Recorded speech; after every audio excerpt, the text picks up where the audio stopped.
The drama begins with Leon's childhood. One day he comes to his mother and insists, "Mom, I want a puppy. Please." Oh, his mother lovingly explains to him, "Leon, handling a puppy is not easy. You are still small." But Leon was not going to listen. He keeps repeating the same thing over and over again. Just then, his father comes there and smilingly says, "It seems we should listen to Leon. Let's bring a puppy for him." But Leon's mother immediately refuses. Hearing this, Leon thinks a little and then innocently blurts out, "All right, if you cannot get me a puppy, then just get me a brother." Hearing this from him, his mother becomes completely quiet. She remains absolutely stunned for a few seconds. Finally, taking a sigh, she starts looking for the animal shelter's number and decides, "I will just get a puppy for Leon." But at the exact same time, a scary incident is happening in that apartment building. A masked man secretly enters a woman's room and brutally kills her. And all this does not end here. That man makes 3 or 4 more women his prey, one after the other. After committing all the murders, he goes straight into the kitchen and starts the microwave, as if he is executing some big plan. Meanwhile, Leon comes into the elevator with his family. Just as the elevator is about to go down, suddenly, a loud blast happens in the entire building. The blast is so powerful that the elevator immediately breaks down and gets stuck right in the middle. The situation becomes very dangerous. Leon's father somehow gathers courage and tries to open the elevator door and with great difficulty even opens it a little bit. Just then, a boy arrives there whose name is Sung Mo. Leon's parents quickly tell him, "Please, take our son out." At the same time, a security guard also reaches there and together they pull Leon out of the elevator. But just as Leon comes out, the elevator cable suddenly breaks and his parents fall down along with that elevator. In that very moment, Leon loses his parents forever. Here, the fire is spreading rapidly in the building. Smoke and flames are visible everywhere. Seeing the situation getting worse, Sung Mo quickly grabs Leon's hand, takes him, and jumps down from the building. Both fall straight on top of a car parked below. Luckily, they do not get hurt much. But after that day, Leon's life changes completely. After that accident, he gets a strange and mysterious power.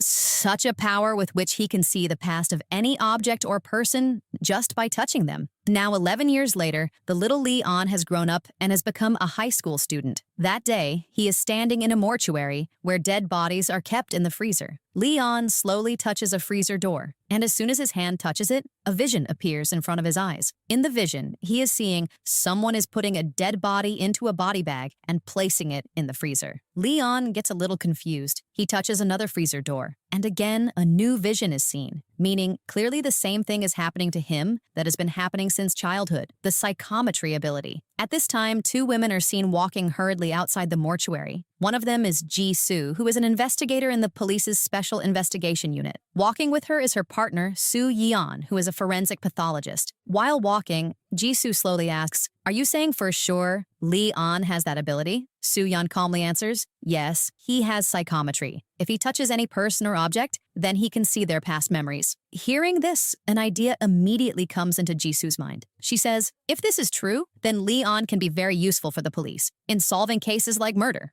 On the other side, Sung Mo is also doing an investigation at a place. This is the very man who saved Leon from the fire years ago. Now he has become a prosecutor in the Special Investigation Unit. At this time, he is standing in a hospital, which is burnt down in a fire just a while ago. Marks of black smoke and burnt walls are visible everywhere. Sung Mo and his team are inspecting that place because they have to find out who set the fire in the hospital. After a while, the dead bodies of the hospital fire victims are brought into the mortuary. Jisoo brings Leon near those bodies. She says in a serious tone, "Leon, use your ability. Perhaps you might see something important." Leon gets a little nervous, but then he touches a victim's head. As soon as he touches it, another vision flashes in front of his eyes. In the vision, he is seeing a hospital room, whose number is clearly written as 701, and inside that room, fire and smoke are spread everywhere. Leon immediately removes his hand, then he touches the second victim. This time, another image is seen by him, a woman wearing a white shirt who is standing near that room. Leon gets confused and says, "I saw a woman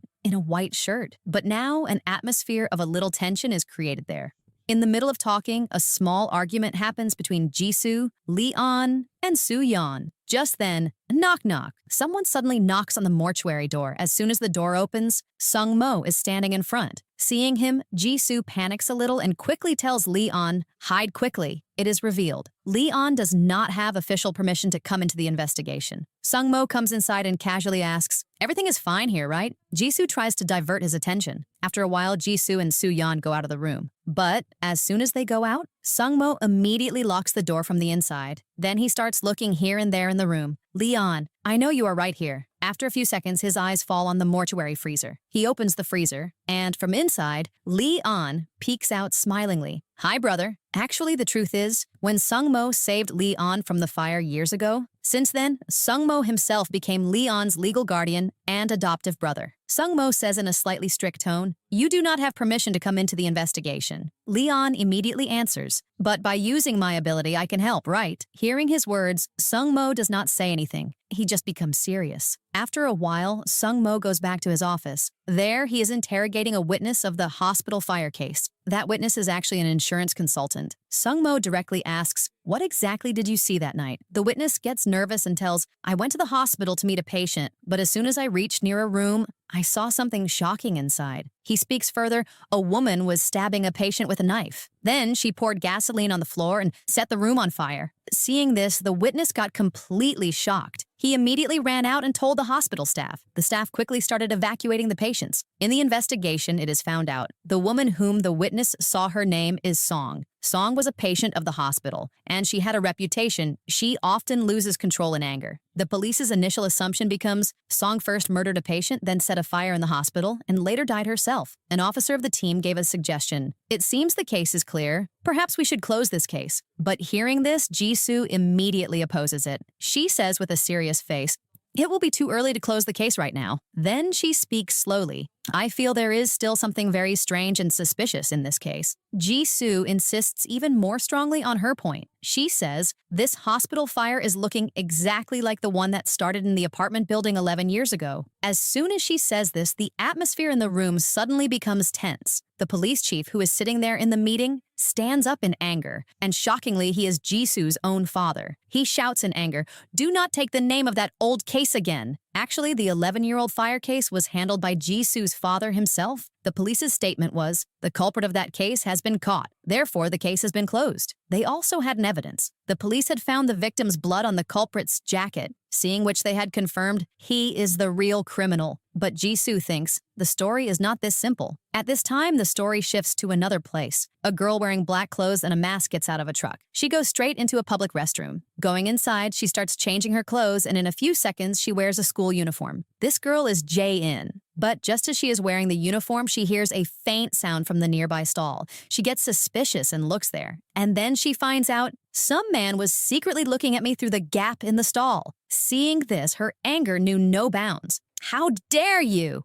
She immediately tries to open the stall door, but that man has already run away from there. Without wasting time, Jae-in also starts running after him. That man is wearing a red hoodie and a black shirt. There, a little far away, Lee-on is walking on the road. He is talking to his friend on the phone. Coincidentally, he is also wearing a red hoodie and a black shirt. Laughing on the phone, he is saying, "Buddy, today I was helping brother in the investigation, and I also saw an underwear." His friend is laughing on the phone hearing his words. Meanwhile, the real peeping Tom, who is running away from Jae-in, suddenly collides with Lee-on the road. Their hands touch for a second, and that's it. Lee-on's ability gets activated. A vision immediately flashes in his mind, in which he clearly sees that same man was secretly looking at a girl in the restroom. Lee-on gets shocked, but before he can understand anything, Jae-in also reaches there. She looks at Lee-on and immediately concludes, this is the very man, because his outfit is exactly the same. Jae-in secretly starts recording his video. After a while, she comes in front of Lee-on and says in anger, "Does a peeping Tom like you not feel ashamed?" Lee-on gets completely confused. "Hey, what? Me? You are misunderstanding." But Jae-in is not ready to listen to him at all. She immediately shows her phone and says, "Just now you were saying yourself, right, saw underwear." Lee-on understands. "My phone conversation has been heard in the wrong context." He tries to explain, "Hey, that was about the investigation." But Jae-in, already in anger, tries to kick him. Leon quickly grabs her leg so that she does not fall, and as soon as he touches her leg, another vision comes into his mind. This time, he is seeing Jae-in is being bullied by her schoolmates. Leon is left shocked for a second, but Jae-in thinks, Leon is intentionally grabbing my leg. She gets even more angry. You pervert! The situation becomes so messy that ultimately the police arrest Leon and take him to the station. In the police station, the officers do not get very shocked seeing him. One of the officers laughs and says, "Hey, Leon, you came again?" It is revealed. This is not the first time Leon has come to the jail cell. When he was in middle school, even then, he would often end up in the police station due to fights. Therefore, the police know him quite well, but this time, he does not have to spend the night in the cell. After a while, Jisoo reaches the police station and gets him out on bail. As soon as she sits in the car, Jisoo takes out her anger on him. I am teaching you to use psychometry so that you help in solving criminal cases. Then she says in anger, not so that you yourself get caught up with the police. Leon quietly keeps listening to her scolding. But the problem does not end here. The teachers in the school have seen a CCTV footage. In the footage, it is clearly visible Leon is jumping the school's fence and going inside on Sunday morning. And on that same day, someone had also broken into the staff room. The teachers get even more shocked when, in the next day's exam, Leon gets unexpectedly good marks. Everyone knows Leon is a troublemaker student who is normally not good at studies at all. Therefore, the teachers find this matter very suspicious. They think perhaps Leon himself entered the staff room and by stealing the exam papers from there, prepared the answers in advance. The next day when Leon reaches school, his best friend quickly comes to him and says, "Buddy, the teachers are calling you to the staff room." Hearing this, Leon gets a little tense and starts walking towards the staff room. But as soon as he reaches inside, he gets shocked because he sees Jae-in standing there. Leon, getting surprised, says, "What are you doing here?" Then it is revealed Jae-in is actually a transfer student, and today is her first day in this school. Both are just talking when a math teacher suddenly comes, grabs Leon's hand, and takes him aside. The teacher speaks in anger. "Tell the truth! You stole the exam papers, didn't you?" Leon immediately denies, "Sir, I did not steal anything." The math teacher speaks in anger. "We know everything. We also have CCTV footage in which you are seen entering the school." Leon quickly explains, "Sir, I came that day only because I did not even remember that it is Sunday." Then he casually blurts out, "And anyway, I always come to school by jumping the fence." The teacher does not like this at all. He angrily starts hitting Leon on the head with a book. "Students like you will never improve." Just then, a physical education teacher passes by from there and sees all this. He immediately comes in the middle and says, "Stop it now. Leon, you go away from here." Leon quietly leaves from there. After a while, he goes to the school's rooftop so that he can spend some alone time. Only one tension is running in his mind. If the teachers think that I stole the exam papers, then what if they expel me from the school? He says to himself, "But who entered the staff room? I did not do anything." There in the classroom, a teacher introduces Jae-in in front of the class. "Students, this is your new classmate, Jae-in." All the students start looking at her with curious eyes. During break time, a group of bully students comes to her. One of them says in a teasing tone, "Transfer in the middle of the semester? What happened? Was there a problem in the old school?" The second student laughs and says, "Or were you expelled from there?" Jae-in does not give any answer to their words. She quietly goes out of the classroom. Just as she is walking in the corridor, old memories start flashing in her mind, where her old schoolmates are bullying her. That memory is so painful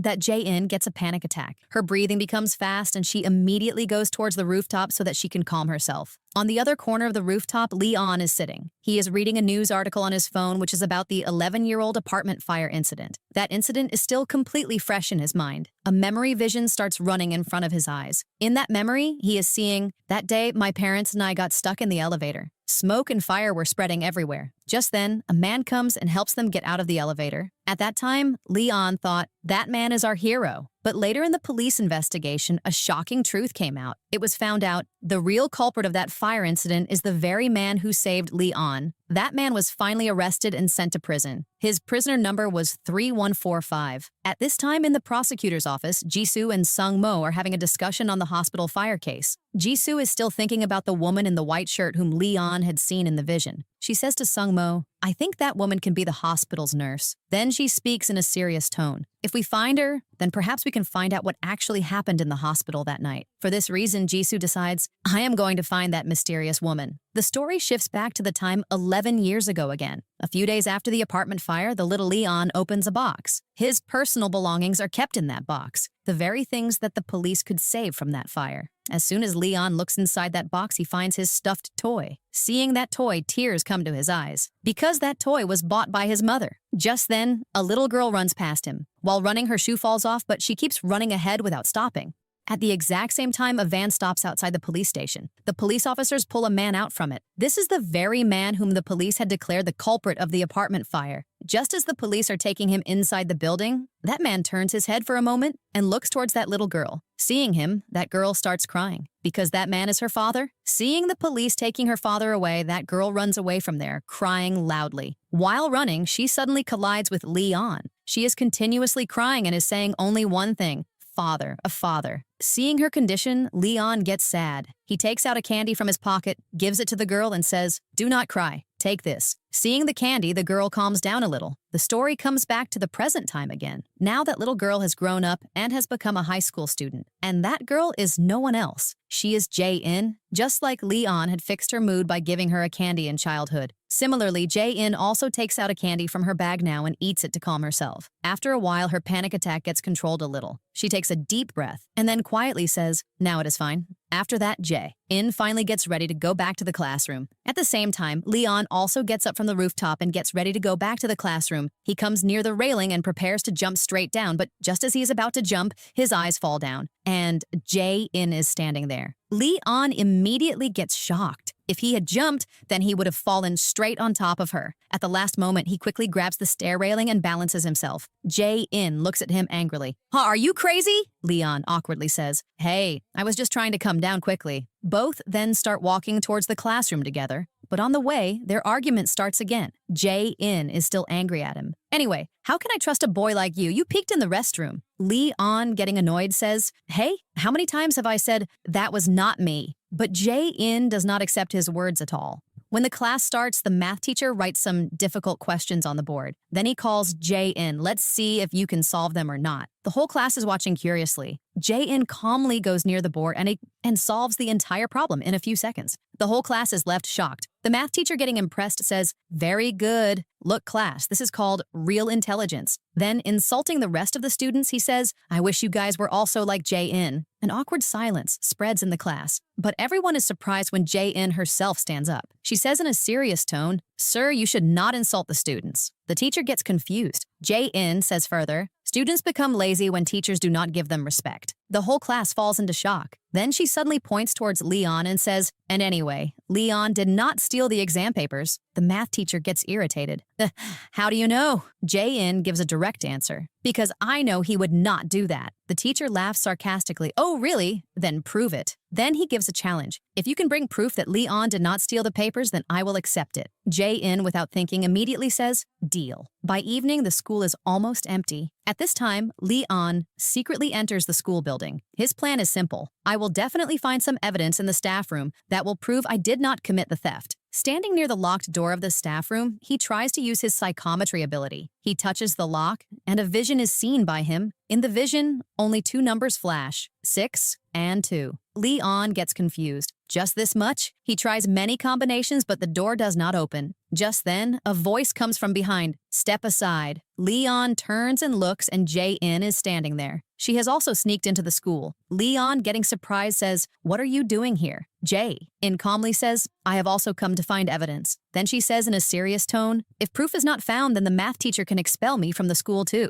Jae-in starts pressing numbers on the lock. After trying a few combinations, click, the door finally opens. Leon, getting shocked, says, "How did you do this?" Jae-in explains, "The code is only 6 and 2. They just have to be entered multiple times." Both enter inside the staff room and start looking for evidence. They check drawers, files, documents, and computers all. Just then, Jae-in opens a drawer, and from inside, some adult magazines are found which the teachers had confiscated. She makes an awkward face. Leon immediately says, "Hey, show me." Jae-in says in anger, "Are you crazy?" Leon tries to take the magazines, but his hand accidentally touches another object in the drawer. And at that moment, another vision is seen by him. In the vision, he is seeing a student is secretly entering the staff room. That student has a yellow pencil case in their hand, but the problem is that Leon cannot see their face. The vision ends. Leon immediately tells Jae-in, "I saw someone, a student with a yellow pencil case." Both start searching in the room again, but just then, the sound of footsteps comes from the corridor. The school's security guard is coming towards them. Jae-in says in panic, "The guard is coming." Both quickly get out of the staff room and hide behind a large mirror in the hallway. The guard checks the corridor for a few seconds, then leaves from there. When both secretly stand up, Jae-in suddenly starts looking at Leon carefully. Then she slowly says, "Wait a minute." She suddenly realizes the eyes of the restroom peeping Tom were different. She slowly says, "Meaning you were really not that man." Leon says in a slightly proud tone, "Finally understood?" Just then, the guard's footsteps are heard again. Leon immediately pulls Jae-in towards himself so that they are not seen.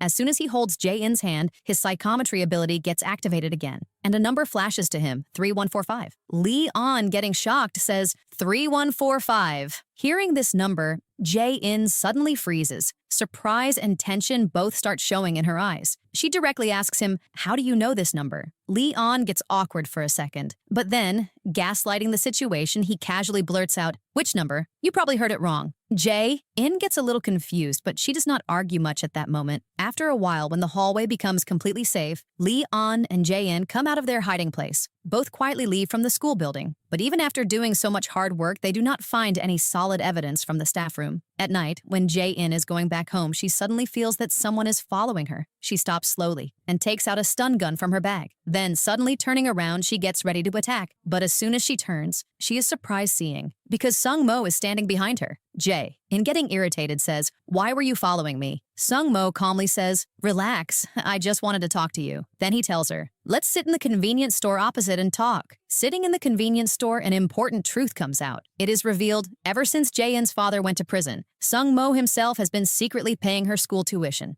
Jae-in gets a little emotional. Sung-mo casually says, "By the way, now I live in the building opposite your rented house," meaning he had now shifted right near her. The next day in school, Leon tells his best friend about last night's matter. He says, the student who entered the staff room was a girl who had a yellow pencil case. His friend asks, "So how will we find out who she is now?" Leon, with a mischievous smile, says, "I have an idea." Suddenly, he goes and presses the fire alarm button. The alarm starts ringing in the entire school. Students in panic start coming out of the building. Leon wanted exactly this. Standing outside the building, he spreads his arms and starts touching the students one by one. His plan is simple. Whoever entered the staff room and committed the theft, their yellow pencil case will definitely be seen by me in the vision. But the problem is that touching so many people at once becomes very heavy for him. Many memories start flashing in his mind all at once. Leon gets completely overwhelmed, and after a few seconds, he falls on the ground. Blood also starts coming out of his nose. Just then, the physical education teacher comes there and picks him up.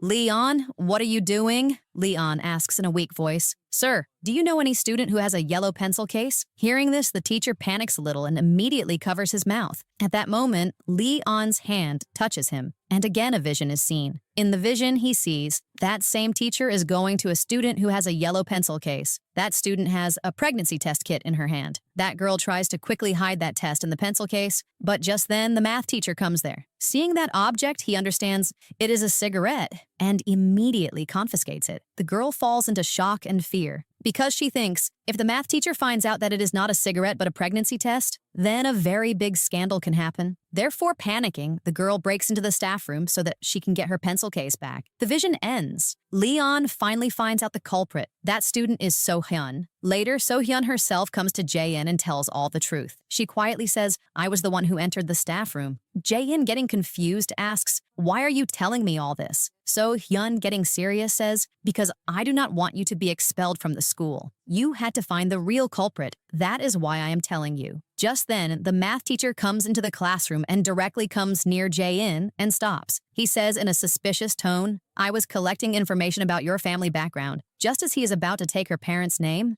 Jae-in immediately cuts his words. She says loudly, "And anyway, sir, Leon did not steal the exam papers." The class suddenly becomes silent. Jae-in calmly explains, "Last night when Leon and I were in the staff room, I found some already marked exam papers in a drawer." Then she says, "Those papers belong to 5 students of this school." All the students get shocked. Jae-in, looking directly towards the math teacher, says, "Meaning the students did not steal the papers? You yourself were selling them to the students." The math teacher's face turns red with anger. He starts arguing with Jae-in. but a student sitting in the class secretly records a video of the entire argument, and after a while, he uploads that video on the internet. The video goes viral in a few hours. When the school administration finds out all this, then after the investigation, the math teacher is fired from the job. In this way, the truth finally comes out, and a person is cleared of an accusation while an accusation is dropped or lifted. Jae-in is feeling relieved on the inside. She is happy. I have proved Lee-on's innocence, and no one even found out that the one who entered the staff room was actually So-hyun. She intentionally hides this fact because she thinks if the school finds out the truth, then perhaps So-hyun will be expelled from the school, and her pregnancy situation can become an even bigger problem. That same evening, Jae-in comes to her balcony. She sees Sung-mo standing on the balcony of the opposite building. She is about to call out to him. Just then, her eyes fall on someone else. Lee-on is also standing there.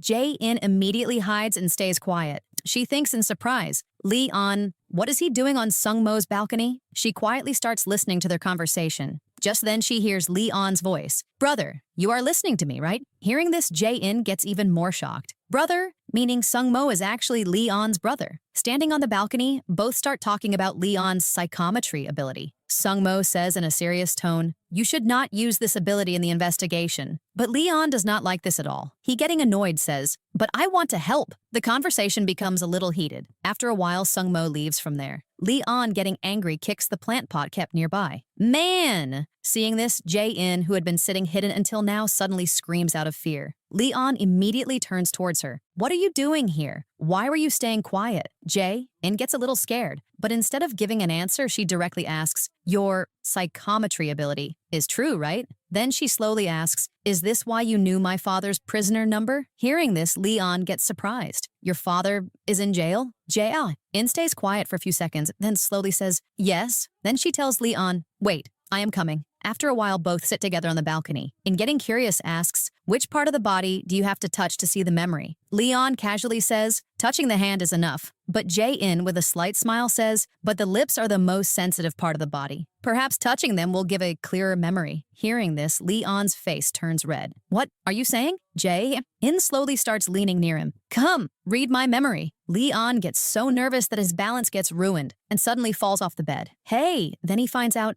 all this was just a dream. Actually, that night, Jae-in had changed her plan and she never came to Lee-on's balcony. The next day, when Jae-in is leaving her rented house for school, she gets surprised seeing that Lee-on is already waiting outside. Jae-in immediately says, what I said yesterday about my father, please forget it. Then she makes another request. Do not tell anyone in school that we are neighbors, and I live in the attic. There is tension in her voice. Otherwise, people will start bullying me again. Lee-on quietly nods his head. Both get on the bus, but suddenly the bus driver hits the brakes hard. The passengers are almost about to fall. Jae-in also loses her balance, but Lee-on quickly grabs her and saves her from falling. He immediately says, do not panic. I did not touch you directly. Then he says, that is why I could not see your memory. Hearing this, the situation becomes a little awkward. To escape this awkward atmosphere, Lee-on immediately gets off the bus and decides that he will walk to school. On the other side, Ji-soo and Sung-mo are still looking for that mysterious nurse. Both of them reach that nurse's apartment, but there is no one there. Ji-soo says in a worried manner, we have so little information about her. They only know this much. That nurse was of a very reserved personality. The other nurses working in the hospital also did not know much about her. Ji-soo thinks for a while, then says tiredly, perhaps we should leave this case right here. Meanwhile, in school, two girls from rich families come to Jae-in. They still think Jae-in is the daughter of a local government official. Therefore, they say, why don't you join our group? Jae-in directly refuses.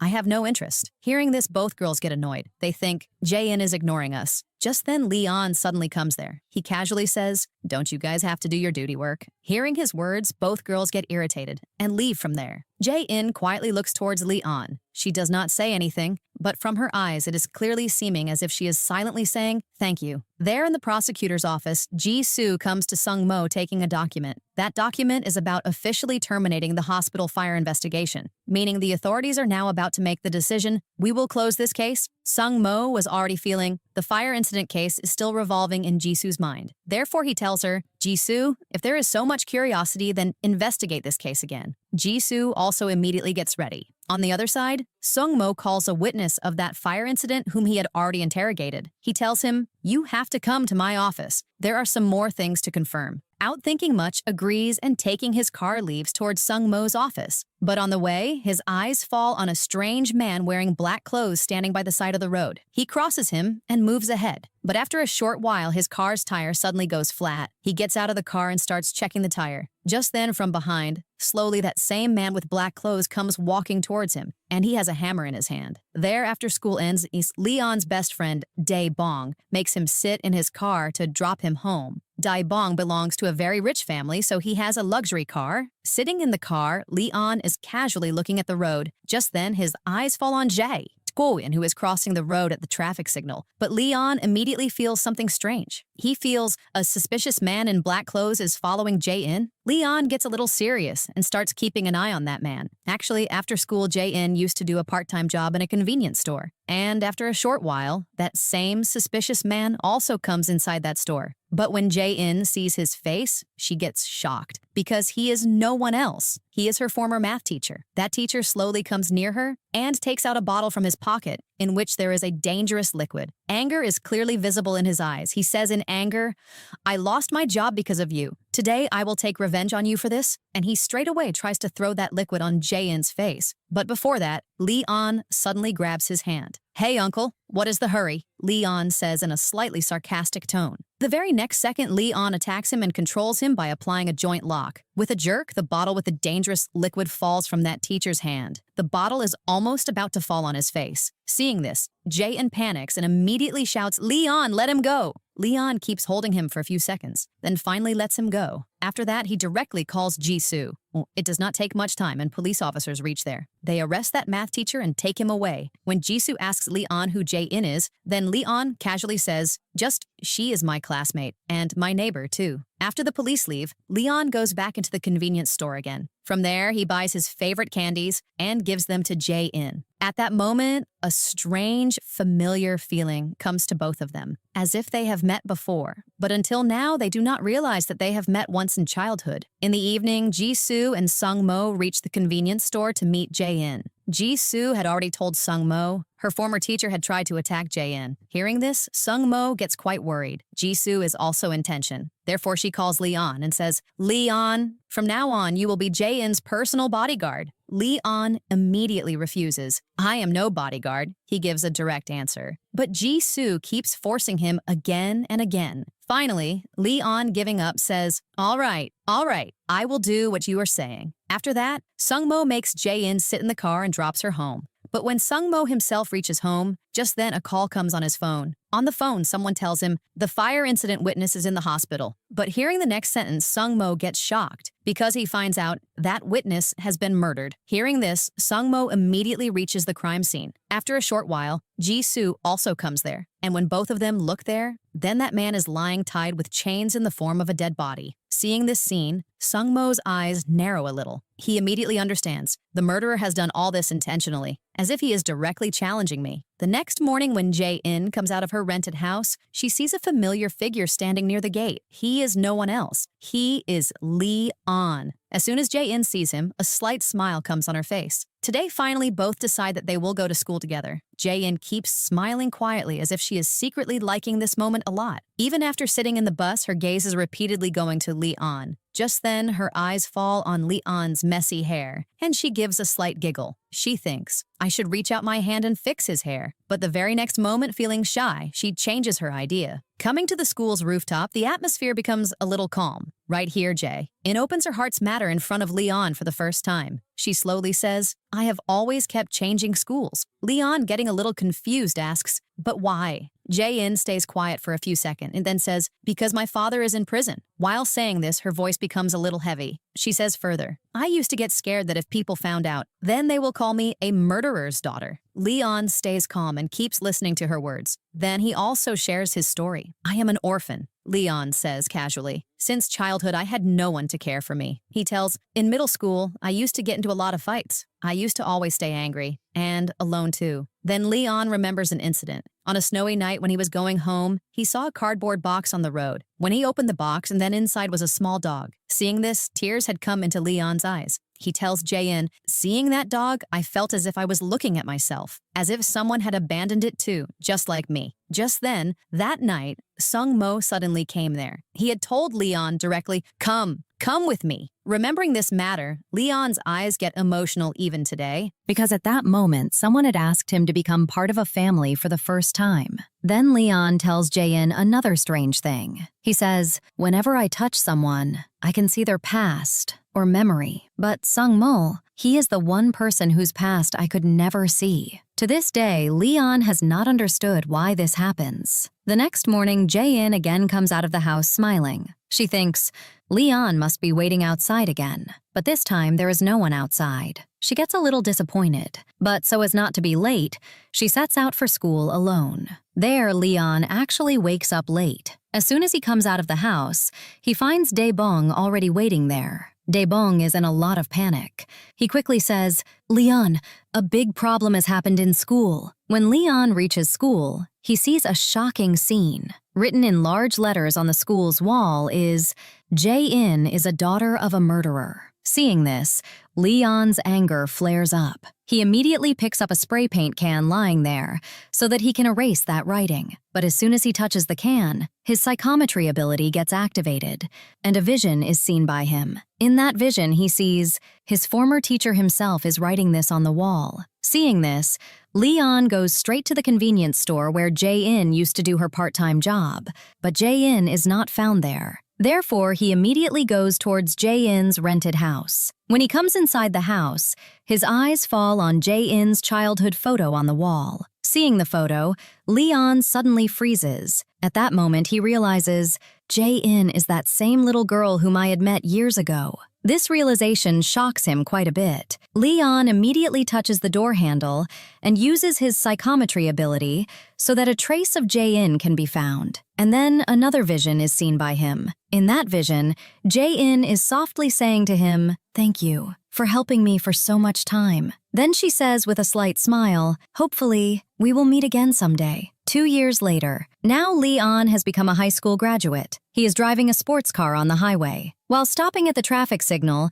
his eyes fall on a woman. Her face looks exactly like Jae-in. Leon immediately gets out of the car and runs after her, but when he reaches near her, then he finds out she is not Jae-in. Leon gets a little disappointed. In the next scene, it is revealed Leon is actually taking the law enforcement entrance exam. He took this exam because now he wants to become a police officer. The exam is looking a bit tough, and Leon gets a little frustrated. Just then, he secretly touches the man sitting in front of him so that he can copy his answers with his psychometry ability. But as soon as he does this, the room's guard immediately stops him. Hearing the guard's voice, Leon feels something familiar. He slowly looks up and sees the guard's face and gets shocked, because that guard is no one else. She is Jae-in, whom Leon had been looking for so many years. Now it is revealed Jae-in has now become a police officer. That day, Jae-in had gotten the duty of supervising the law enforcement entrance exam.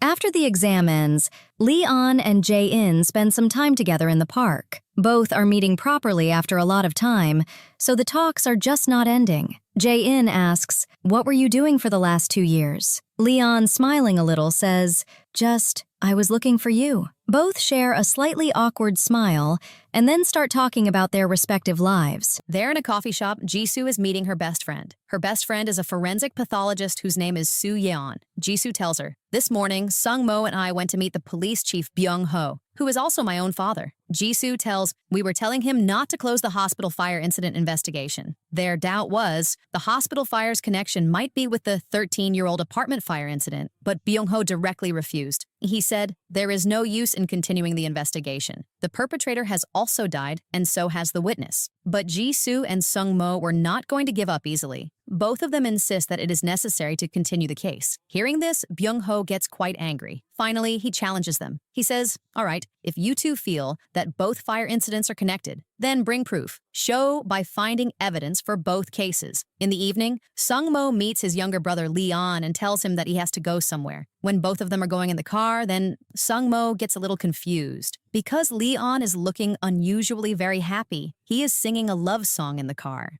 Sung-mo thinks, what has happened to him today? Lee-on had not yet told Sung-mo, I have met Jae-in again. After a while, they reach a luxury apartment building. When they enter inside a room, Sung-mo casually says, this is our new house. Hearing this, Lee-on gets shocked. Then suddenly he remembers, I had given my old address to Jae-in. Now he falls into a little panic. The next morning, Lee-on goes straight to the police station where Jae-in used to work. He wanted to tell her, I have shifted to a new apartment. But when he reaches there, a police officer tells him Jae-in has been transferred. She is now working in some other police station. Hearing this, Lee-on gets surprised. He immediately calls Ji-soo and asks why Jae-in was transferred. Ji-soo explains, right now Jae-in is technically a police officer, but she was only getting small chores, like helping elderly people cross the road patrolling in quiet streets, and sometimes helping parents so that they can scare their naughty children. Ji-soo says if she had stayed there, her promotion would have been very slow. After a while, Lee-on reaches Jae-in's new workplace. When both talk, then Lee-on finds out the real reason for the transfer was something else. Jae-in slowly says, I did not want anyone at my workplace to know that my father is in prison. Lee-on understands her point and does not say anything. Just then, a middle-aged woman comes there and asks Jae-in for help. She says, please help me find my daughter. It is revealed. Her daughter has run away from home many times before too.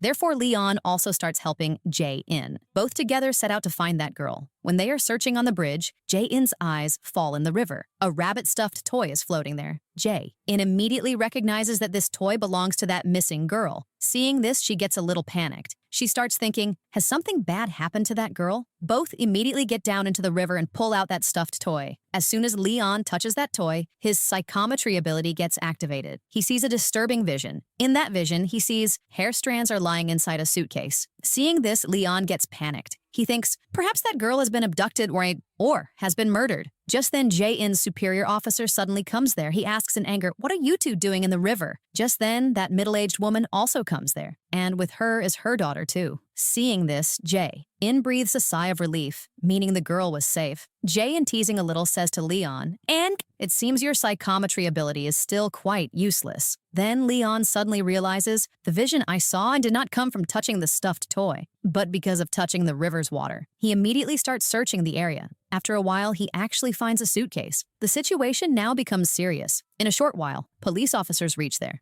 And leading this investigation is Ji-soo. Ji-soo tells Lee-on, a dead body was found in this same river 5 months ago too. Ji-soo takes that mysterious suitcase to the mortuary so that forensic expert Soo-yeon can properly examine it. When both together open the suitcase, seeing the scene inside, everyone freezes for a second because a woman's dead body is kept inside that suitcase. There on the riverbank, Jae-in and Lee-on are sitting together on a bench. Both are still thinking about that incident. Lee-on, getting a little serious, says, this river looks so peaceful, yet 2 body dumping cases have already happened here. Jae-in also agrees with his point and says, and both victims were put in a suitcase. It is possible that both murders were committed by the same killer. Both start feeling, this case is not as simple as it was looking in the beginning. In the police station, Ji-soo gives a presentation during a meeting. She tells Police Chief Byung-ho and the other officers, the pattern of the dead body found in the river just now is exactly like what happened 5 months ago. After the meeting ends, everyone leaves from there, but Sung-mo stays back. He starts looking at the files carefully, the hospital fire incident, the 13-year-old apartment fire case, and the murders of the women found in suitcases. Seeing so many files, he is clearly looking frustrated. Finally, he closes the files and starts coming out of the building. As soon as he reaches the parking area, his eyes fall on a man wearing black clothes who is standing in front of his car. At that moment, Sung-mo suddenly remembers an old memory. As if in childhood, he was tied with chains in a room, and when someone entered that room, he would start trembling with fear. Coming back to the present, Sung-mo quickly moves towards his car, but when he reaches there, that man in black clothes has vanished. At this time, Jae-in and Lee-on are walking together towards Jae-in's workplace. When they reach the police station, Sung-mo is found waiting for them there. They do not know that a truck is parked a little far away, and from inside that truck, the same man in black clothes is secretly observing them. After a while, all three go inside the building and talk. During the conversation, Lee-on finds out a shocking thing. Sung-mo actually paid Jae-in's school and college tuition. Hearing this, Lee-on gives a slight smile and says jokingly, so meaning Sung-mo, you are like Jae-in's adoptive father. Sung-mo just becomes a little awkward. After that, Lee-on and Sung-mo are going back home. In the elevator, Sung-mo notices that Lee-on is not directly touching the buttons. He explains to him, if you want to improve your psychometry ability, then learn to touch objects directly. When both reach the apartment, Sung-mo takes a small test. He locks Lee-on out and says, "Use your ability and show me by opening the door." Lee-on touches the door and his psychometry gets activated. After a few seconds, he finds out the door's code, and by entering the code, he opens the door. But as soon as he thinks about the code, his face becomes a little sad, because that code is actually his birthday. And his birthday reminds him of a painful memory, the same day when his parents died in the apartment fire incident. The next morning, Lee-on comes out of the apartment building. A delivery truck is parked a little far away. As soon as Lee-on takes his car and leaves from there, the same man in black clothes comes out of that truck and straight away enters Lee-on's apartment building. He has a package in his hand. When he reaches Lee-on and Sung-mo's apartment, he opens the package and, taking out a hidden security camera from it, installs it inside the smoke detector, meaning someone was secretly keeping an eye on them. At another place, Lee-on, Jae-in, and Sung-mo are talking about Lee-on's psychometry ability. Sung-mo tells Jae-in, "You should help Lee-on so that he can control his ability even better." But Jae-in is a little doubtful and says, "Perhaps I might not be able to help much in this." Later, Lee-on and Jae-in sit on the riverbank again and talk. Lee-on says directly, "If you want to help me, then you will have to let me touch you." This meant that Lee-on would also see her past. Hearing this, Jae-in becomes a little uncomfortable. She remembers her old life, bullying in school and her father going to prison. She thinks, "My life has never been good." Therefore, she ignores Lee-on's hand, which he had extended towards her. In the evening, when Lee-on comes back to the apartment building, he sees Sung-mo walking towards the car. Sung-mo tells, "Now I am also investigating the body dumping case." Hearing this, Lee-on immediately gets excited and says, "Take me along too, I will help." But Sung-mo directly refuses and says, "This work is not for you." Then he leaves from there alone. Lee-on still ignores his words and secretly starts following his brother. On the way, suddenly a delivery truck comes in front of his car and blocks it. After a while, both reach the prosecutor's office. As soon as Lee-on reaches there, he immediately gets out of the car and goes to check that delivery truck which had blocked his path. But by then, the truck has left from there. Seeing this, Lee-on gets even more doubt. Therefore, he immediately sits back in the car and sets out to follow that truck. When they reach a completely deserted street, Lee-on sees a suspicious truck there. He immediately goes near that truck and checks. But when he peeks inside the truck, he does not find anyone there. Everything is looking completely normal. But little did he know that someone is secretly watching him. Suddenly, a man wearing black clothes comes out of his hiding place and, without giving a warning, straight away stabs a knife into Lee-on's chest. The attack is so sudden that Lee-on cannot even balance himself. At this time, Jae-in is doing her work in the police station. She is sitting at her desk when suddenly, by mistake, the can of candies falls from her hands and all the candies scatter on the floor. There, despite being wounded, Lee-on grabs that attacker's face. As soon as he touches his face, his psychometry power gets activated, and he starts seeing that man's memories. In that vision, Lee-on sees that man has been following Sung-mo for years. And not just this, he sees another shocking thing. Then he also tells, "I saw in my vision that man was also present in the 13-year-old apartment fire incident." Lee-on tries to see more memories, but perhaps the attacker feels something. He immediately pushes Lee-on and runs away from there. In a short while, an ambulance reaches there and Lee-on is quickly taken to the hospital. When Ji-soo and Sung-mo find out about the attack that happened with Lee-on, they both immediately run towards the hospital. While being taken to the emergency room, Lee-on is barely able to speak. He tells his brother Sung-mo, "The man in black clothes has been following me for years." Then he also tells, "I saw in my vision that man was also present in the 13-year-old apartment fire incident." Luckily, the doctors do the treatment on time and Lee-on's life is saved. Now he is slowly recovering while resting in the hospital. After this, Sung-mo and Ji-soo reach the mortuary to check another lead where Soo-yeon is waiting for them. Soo-yeon tells them new information has been found about the female body found in the suitcase. As soon as she tells the truth, both Sung-mo and Ji-soo get shocked, because it is revealed that woman found in the suitcase is none other than the very nurse witness we people had been looking for a long time. But the shock does not end here. Soo-yeon tells them, according to the autopsy report, that nurse witness has already been dead for the past 5 years. Hearing this, Ji-soo becomes completely confused. She starts thinking, if the real nurse had already died 5 years ago, then who was that woman whom Lee-on saw in his vision? There in the hospital, Lee-on is resting alone in his room. Just then he hears someone's footsteps in the corridor which are coming towards his room. Lee-on thinks, perhaps my brother Sung-mo has come. Therefore, he plans to play a little prank. As soon as that person enters the room, Lee-on immediately gets up and wraps them with the curtain and says in a joking manner, as if he is surprising his brother.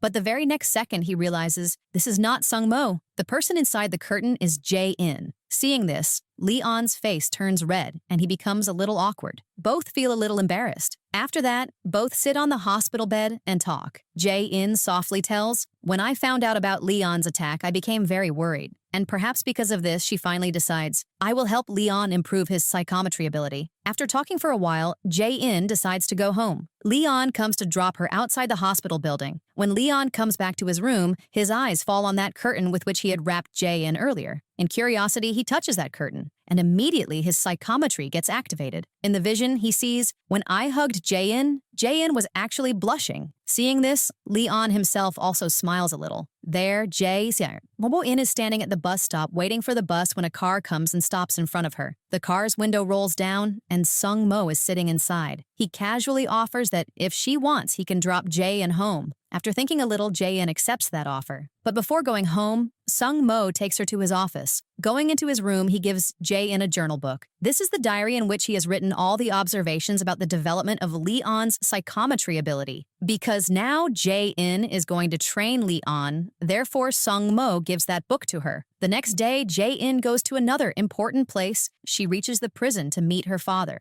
Jae-in's father becomes very happy seeing his daughter after so much time. But as soon as Jae-in tells him, I am going to find the real culprit of the 13-year-old apartment fire incident, his expression immediately changes. In anger and tension, he starts refusing her. He says, if you continue this investigation, then something bad might happen to you. To save his daughter, he says a shocking thing. He stands up and insists, I am the very person who burned down the apartment building. But Jae-in does not believe his words at all. She knows, my father is lying just to protect me. A few days later, Leon recovers completely and is finally discharged from the hospital. Dae-bong comes to the hospital to pick him up, and both go somewhere together, and when they reach their destination, it is revealed that the place is Jae-in's workplace. Jae-in looks at them and says, now the time has come. If Leon truly wants to control his psychometry power, then he will have to start proper training now. After that, Jae-in takes Leon straight to the library. Going there, she places a large stack of law and criminology books in front of him. Leon, getting a little confused, starts looking at her. Then Jae-in explains to him, if you want to use your psychometry ability correctly, then just touching and seeing memories is not enough. You must also know how to understand cases from different angles. She tells him, just having powers will not work. You must also have the mindset of criminals and a basic understanding of the law. Therefore, she tells Leon, read all these books carefully so that your perspective can become wider. Poor Leon then sits in the library the whole day and starts studying seriously. Studying so much, he finally falls asleep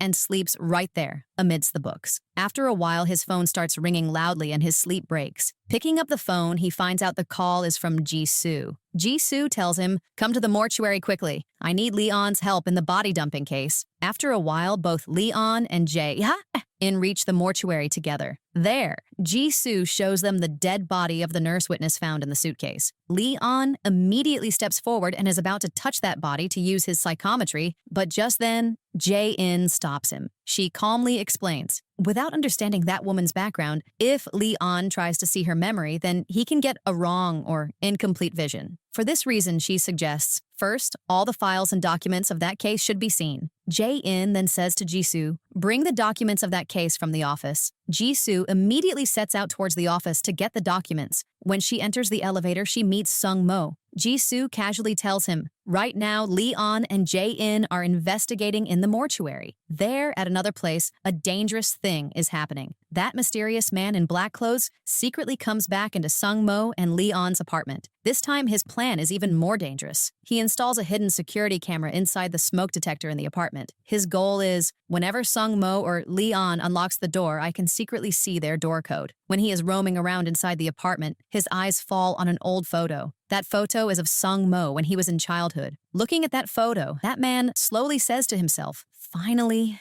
I have found you. It becomes clear. That man had been searching for Sung-mo for a long time. There in the mortuary, Leon has been reading the case documents carefully until now. When he completes all the files, then finally he touches the dead body of the nurse witness and activates his psychometry. Instantly, a vision starts in front of him. In that vision, he sees an elderly woman is lying unconscious on the ground. Around her, 3 men wearing black clothes are standing. Just then, another man moves towards them and he has a hammer in his hand. The very next second, that man without any mercy attacks that poor elderly woman with the hammer. Seeing this scene, Leon's heart trembles. In shock, he immediately opens his eyes. He suddenly remembers that the man who was attacking with the hammer in the vision, he has seen him somewhere before.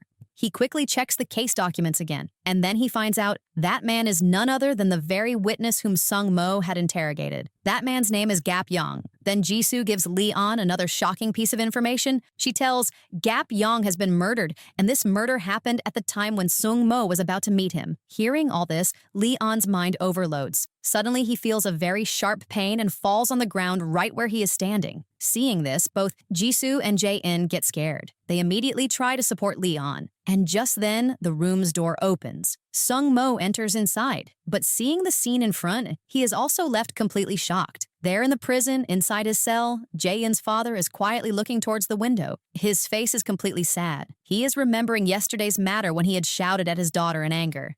Now he is feeling a lot of guilt about that matter. After a while, he slowly gets up and goes towards the bathroom. A very dark decision is running in his mind. There in the mortuary, Leon slowly regains consciousness. Jisoo and Jae-in are both standing near him. It seems that while using psychometry on the nurse witness's body, Leon had lost a lot of his energy. Combining all the clues that had come to them so far, they reach a conclusion. They think someone had ordered Gap Yong kill the real nurse witness, so that, in her place, a fake nurse could enter the hospital. The case was becoming more complicated, therefore they decide, we will pause the investigation right here for tonight and will continue again tomorrow with a fresh mind. After a while, Leon and Jae-in are standing by the side of the road waiting for a taxi. Just then, Jae-in's phone rings suddenly. The call is from the prison. As soon as Jae-in receives the call, her face suddenly freezes. Hearing the news from the other side, she is absolutely unable to speak. She is told, your father has tried to take his own life. Hearing this, Jae-in's mind goes completely blank. In a few seconds, she starts having a panic attack. Leon just cannot understand what he should do in that moment. He just quickly puts his jacket over Jae-in's shoulders and hugs her tightly so that she can calm down a little. After that, both immediately set out towards the hospital where Jae-in's father has been admitted. Inside the taxi as well, Jae-in is sitting quietly and still keeps herself wrapped in Leon's jacket. When they reach the hospital, Jae-in gives the jacket back to Leon. Then she slowly says, I want to meet my father alone. Leon just nods his head and agrees to her words. Jae-in then enters her father's room. There she sees that her father is lying on the bed in a weak condition. It is found out his suicide attempt had failed and the doctors saved him on time. When his eyes fall on Jae-in, he slowly tells her, go away from here. But Jae-in does not listen to his words. She steps forward, holds his hand, and in an emotional voice, she says, you have to stay a little more strong. Then she promises him, I will prove to everyone you are not guilty. After meeting her father, Jae-in comes out where Leon is waiting for her. She tells him, now let's both go home. That night, many things are running in Jae-in's mind. There, Leon also finally reaches his apartment. As soon as he touches the door lock, his psychometry gets activated. A vision is seen by him. In that vision, he sees the same black clothes man who stabbed him. He sees that man is secretly entering my apartment. Seeing this, Leon immediately becomes alert. He slowly enters inside the apartment and starts checking everywhere carefully. Only one question is revolving in his mind. Why had that man come into my apartment? Leon checks every room one by one, even Sung Mo's room, but he does not find anyone there. Being confused, he goes down, talks to the security guard and asks, did anyone try to enter our apartment? The guard becomes a little embarrassed and says, I do not know anything. For this reason, Leon and Sung Mo tell him, show us the security camera footage from outside the apartment. The guard checks the footage, but here another problem comes out. It's found out the security camera installed in front of their apartment has broken down. Now the situation starts looking even more suspicious. Both go back into the apartment and carefully check, has something been stolen? And then they find out a strange thing. Everything in the apartment is in its place. Only one thing is missing. That is an old photo of Sung Mo and his mother. After coming back to the apartment, Sung Mo's behavior becomes a little serious. He tells Leon, sit down, as if he has to share some important matter. After staying quiet for a while, he finally says, for a long time, I've been thinking of leaving South Korea and shifting somewhere else. Leon, getting surprised, asks, why so suddenly? Sung Mo does not give a direct answer, but definitely says this much. A man has been after me for many years. He does not tell that man's name, nor does he explain, why is that man looking for me? He just says in a cold voice, I was so afraid of him, that if I found him today, then perhaps I would kill him myself. There, inside an old abandoned warehouse, a middle-aged man is sitting. He is wearing black clothes and a black cap. He has a photo in his hand. Sung Mo and his mother are seen in that photo. That man is quietly staring at that photo, as if lost in old memories. Meanwhile, in the police station, Jisoo comes to meet Jae-in. She tells Jae-in, Sung-mo has told me everything about your father. Hearing this, Jae-in slowly starts telling the 13-year-old story. She tells, at that time, my father was a police officer and he was investigating the apartment fire incident. But somehow the situation became such that while investigating, the accusation fell on him. The police had found the victim's blood on his jacket, and because of this, everyone thought that he is responsible behind the fire incident. Jae-in tells Ji-soo, I want to expose this truth. For this reason, she has made a plan. I will try to reach the truth using Leon's psychometry ability. There at home, Leon notices that Sung-mo is taking some medicine. He casually asks, brother, what is this medicine? Sung-mo gives a simple answer. This is just aspirin for a headache. After that, he sets out from the apartment to go to the office. But when he reaches in front of the elevator, he suddenly stops, as if he had realized something. He cancels the plan to enter the elevator and comes back near the apartment's door. Then a strange thing happens. Sung-mo starts looking directly towards the smoke alarm which is installed near the apartment's door. And then he slowly starts talking to that mysterious man. On the other side, that same black clothes man is watching the live camera feed on his phone. He feels as if Sung-mo is looking straight into his eyes and talking. Sung-mo calmly says, I know what you want. As if Sung-mo can hear his words, that man also looking at the phone screen slowly says, then its meaning is simple. One of us has to die. The very next second, Sung-mo gets angry and breaks the hidden camera installed inside the smoke alarm. There, that mysterious man also throws his phone straight into the burning fire. At home, Leon is meanwhile practicing psychometry by touching Sung-mo's books. He is doing training to make his ability even stronger. Just then, his phone rings.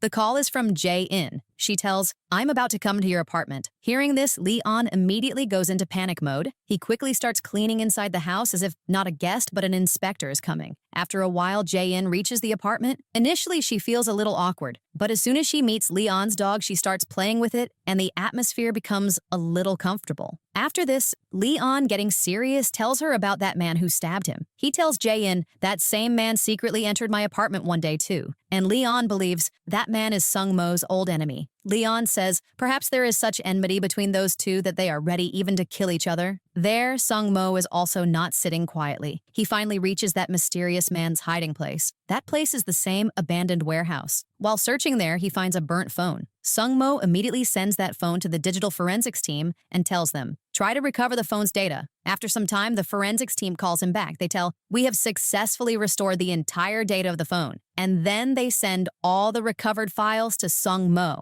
Then he finds out that many of those photos are of himself, as if someone had been secretly following him for a long time. But as he scrolls the photos further, his hands start trembling slightly because there are pictures of Jae-in in those photos too. Seeing this, Sung-mo understands that mysterious man has now made Jae-in his next target. There in the police station, Jae-in's senior officer Dae-nam notices that there is some problem with the security camera of the building. Therefore, he takes Jae-in along, goes outside, and starts checking the camera. After inspecting the camera, Jae-in comes back inside the building. Just then, her eyes fall on a strange scene. There, a group of women is standing around a man and is looking quite impressed seeing his artistic skills. Jae-in also looks at that man with a little curiosity. But little did she know, that man is no one else but the same mysterious black clothes man who had stabbed Leon and who had been following Sung-mo for so many years. That man's name is Gun-tae. There at home, Leon is practicing psychometry again. This time, he touches a book of Sung-mo so that he gets a vision. After a few seconds, his ability gets activated. In the vision, he sees a little Sung-mo who is sitting studying with his mother. At that time, little Sung-mo asks his mother a strange question.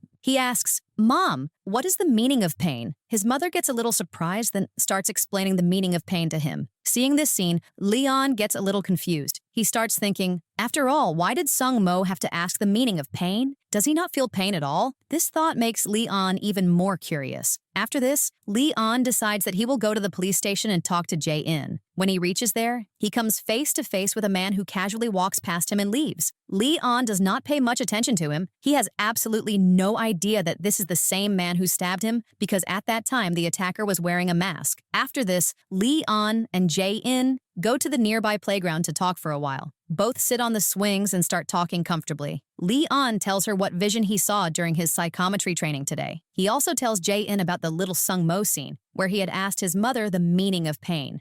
Leon, getting a little frustrated, says, I feel Sung-mo is still hiding many secrets from me. He feels there are still many unknown things in my brother's life. Just then, Leon's eyes fall on Jae-in's shoelace, which has come undone. He naturally bends down to tie it, but Jae-in immediately pulls her foot back as if she wants to hide her past. Because of this, she becomes a little sad. Leon, getting a little emotional, touches the falling snowflakes and says in a half-joking tone, "In this world, perhaps snow is the only thing for which I do not have to take permission from anyone to touch." But at that moment, something unexpected happens. Jae, in herself, steps forward and holds Leon's hand. As soon as they touch, Leon's psychometry automatically gets activated, and he starts seeing Jae-in's memories. In the vision, he starts seeing all those moments that Jae-in had spent with him. There is a common thing in every memory. Jae-in is thinking about Leon all the time. Then Leon finally understands. Jae-in has been developing feelings for me for a long time. After the vision ends, Leon quietly sits on his knees and this time ties Jae-in's shoelace. And this time Jae-in does not pull her foot back. Leon softly says, "Now you do not need to hide your past because I am ready to accept you." After that, both start walking back to the police station together. But they do not know that from inside a car parked a little distance away, Sung-mo is watching both of them. There in a coffee shop, Jisoo is sitting with her best friend, Soo-yeon. Both are casually talking. During this, Jisoo starts telling her how her first meeting with Leon and Sung-mo happened. Jisoo slowly recalling the old matter told, "Leon's father and my father were not just colleagues, but were quite close friends. Both were police officers and often worked in the same team. Together on duty and together at family gatherings too, meaning their relationship was not limited just to the job."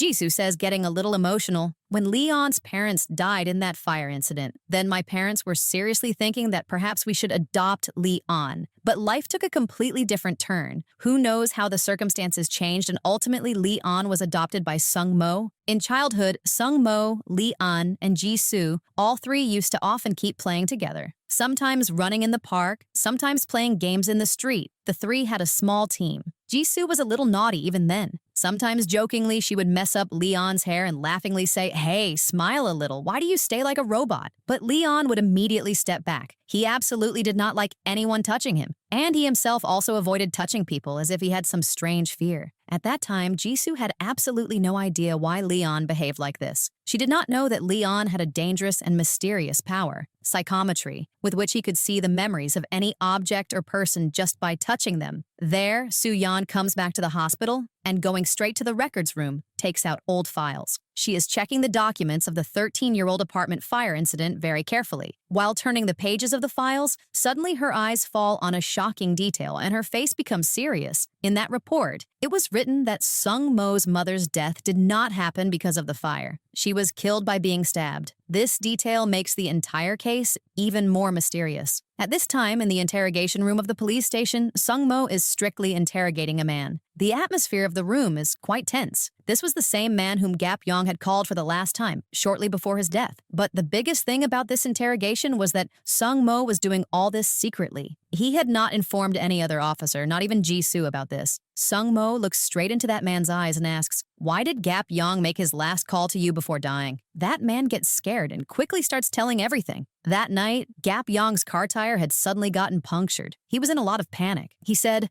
"A man in black clothes is coming towards me carrying a hammer." Then he tells further, "He called me and told me, pick up a woman. Her name is Song-hee, and take her to some safe place." Hearing this, he immediately went to Song-hee's house. But when he reached there, the house was completely empty. No sound, no person. He gets a little nervous and says, "To tell the truth, I did not even know who Song-hee is." Sung-mo listens to his words carefully and then says in a cold voice, "I know." Silence spreads in the room for a second. Then Sung-mo tells, Song-hee is the same woman whose dead body was found closed in a suitcase and the police had recovered her from the river 5 months ago. And the most shocking thing, there was another victim in this case too. That nurse witness, whom Leon had recently found. This meant this case was not just one murder, but could be a part of a big chain. There, sitting in the car, Jisoo is given a strange piece of information by her subordinate. "Ma'am, I saw Sung-mo interrogating a man, but all that was happening secretly." Hearing this, Jisoo gets a little shocked. She starts thinking in surprise. Sung-mo interrogated and did not even tell me? Questions immediately start revolving in her mind. What is Sung-mo hiding? Meanwhile, the mood of the story becomes a little light. Jae-in and Leon are finally going on the first date of their lives. Both are a little awkward but clearly excited. Leon notices that Jae-in is repeatedly holding her waist as if it is hurting there. He asks curiously, "Are you okay?" Why are you holding your waist repeatedly? Jae, in feeling a little shy, tells, yesterday when I was taking a shower, I had closed my eyes. Leon gets confused and says, why close your eyes in the shower? Jae, in getting embarrassed, says, I was afraid that if you touched me, then with your power you would see me naked. Then making an awkward face, she says, because of this, no, I slipped. And my waist got hurt. Hearing this, Leon cannot control his laughter. He says jokingly, good job. Closing the eyes for safety was necessary. After that, both go to a cute little souvenir shop to enjoy their date. There, people can design their own souvenirs. Both make small things together, tease each other, and spend time laughing for quite a while. In the police station, Jisoo goes straight to the interrogation room and starts checking the latest documents kept there. Looking at the files carefully, she finds out that what her subordinate had told was absolutely true. Sung Mo had really secretly interrogated a man one night, and he had also found some new information about Song Hee from him. Jisoo is just thinking all this when suddenly her phone rings. The call is from Soo-yeon. Soo-yeon says in a serious tone, Jisoo, can you come to the mortuary quickly? I have to show you something important. After a while, Jisoo reaches the mortuary. There, Soo-yeon shows her a photo and a sketch. Jisoo looks at that picture carefully, and Soo-yeon tells, this is Sung Mo's mother. Then Soo-yeon says another shocking thing. Look carefully. Do you not feel that her face is like those two women whose dead bodies were found in suitcases from the river? Jisoo looks at the photo again, and really she starts seeing the resemblance. Soo-yeon slowly says, I am feeling, what if those body-dumping cases are related to Sung Mo's mother? There by evening, Leon finally comes to drop Jae in at her house. The date is over and both are standing outside the gate. While leaving, Leon, getting a little awkward, gives her a bag. This was for you. Jae, in taking it curiously, takes the bag and goes inside the house smiling. Reaching her room, she opens the bag. Inside is a small souvenir which Leon had made himself. When she looks at it carefully, then her eyes suddenly stop. It was a Christmas tree, exactly like the Christmas tree her father had gifted her in childhood. Leon had found out about this when he had accidentally seen Jae-in's memory. Seeing this, Jae-in's heart gets full. She immediately leaves the bag and runs out of the house and tightly hugs Leon from behind. Tears come into her eyes. Leon smiles a little and slowly wipes her tears with his hand. But as soon as he touches Jae-in, suddenly his power gets activated, and a vision flashes in his mind. In that vision, he sees Jae-in crying, and in anger, she breaks the Christmas tree that her father had given her. Then the next moment, Leon sees Jae-in's father is being taken somewhere with police officers, and Jae-in is crying standing behind. Seeing this, Leon's face freezes with shock, because he had seen Jae-in's father's face clearly for the first time, and he instantly remembered that face. That man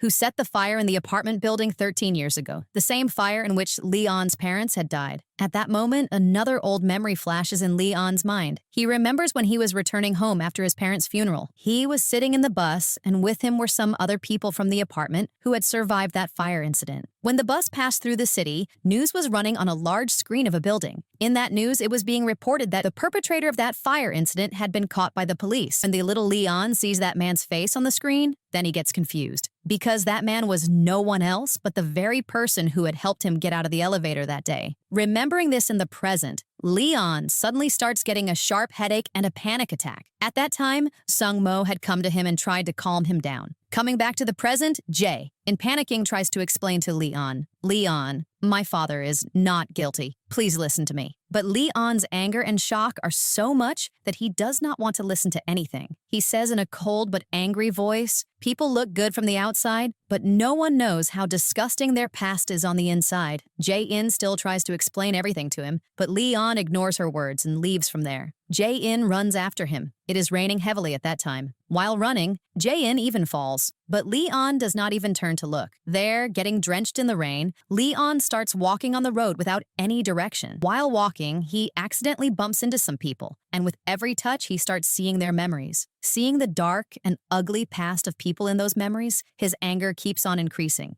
There, Jae-in somehow gets up and slowly returns back home. Her heart has been broken because Leon had gotten so angry at her. Walking on, Leon finally reaches a bridge. Standing there, he starts crying. Everything has become very heavy for him. Suddenly, a sharp pain arises in his chest. He screams loudly and finally falls on his knees and cries alone. At this time, in a coffee shop, Jisoo is meeting a woman. That woman tells her, Sung Mo is going to meet a woman. Her name is Song Hee. Jisoo immediately denies it. This is not possible. Song Hee has already died. Her body was found in a suitcase. Then Jisoo shows that woman a photo. look at this. Is this the same woman? Looking at the photo, that woman immediately says, yes, this is her. Sung-mo was going to meet this woman. Hearing this, Jisoo gets completely shocked. Because the woman in that photo, she was Sung-mo's mother, and her name was Yoon-ju. Jisoo had now understood that Sung-mo's mother was actually using Song-hee's name, meaning she was living in hiding for years, taking someone else's identity. This matter makes the case even more mysterious. The next morning, Jae-in reaches her workplace. Her face is looking a little tired and sad. Her superior sees her and asks, "Are you okay? You are looking a bit too tired today." Jae-in, giving a slight smile, says, "I am fine." But in reality, she is not fine at all. Only the fight that happened with Leon last night is revolving in her mind. Because of this, her heart is also feeling heavy and her body is also feeling a bit weak. After a while, Dae-bong comes there. He asks Jae-in directly, "Where is Leon? I have been trying to contact him since yesterday, but he is not picking up the phone at all." Then, getting a little suspicious, he says, "Did you two have a fight?" Jae-in does not give any clear answer. After a while, she goes out on street patrol, but her attention is not on work at all. Her mind is still stuck on the matter with Leon. Because of this distraction, the balance of her motorcycle suddenly goes bad and she falls on the road. In this accident, her leg gets hurt quite badly. A passerby man immediately helps her and picks her up. Jace